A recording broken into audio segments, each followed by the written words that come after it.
تأتي معركة طوفان الأقصى في ظل بيئة عربية وإقليمية مطبعة وخائنة أنتجت بيئة غير صديقة للشعب الفلسطيني ومقاومتهم، مواقف زادت من غطرسة الاحتلال الصهيوني بحق الفلسطينيين ومقدساتهم. وبطلب من دولة فلسطين يعقد مجلس الجامعة العربية اجتماعا وزاريا طارئا يبحث العدوان الإسرائيلي على غزة.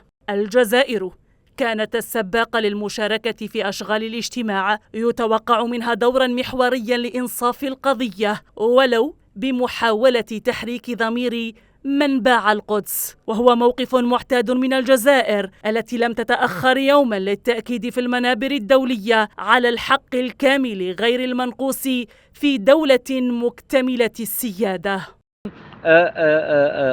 القضية الفلسطينية وخاصة الشعب الغزاوي يحتاج إلى دعم المقاومة، كما كان للجزائر دور في هذا المنحى، حيث سمعنا خطاب الرجل الثاني في الدولة رئيس مجلس الأمة السيد صالح جوجيل عندما قال نريد توحيد الفصائل الفلسطينية والمقاومة مشروعة كما كان الحال بالنسبة لنا في ثورتنا التحريرية.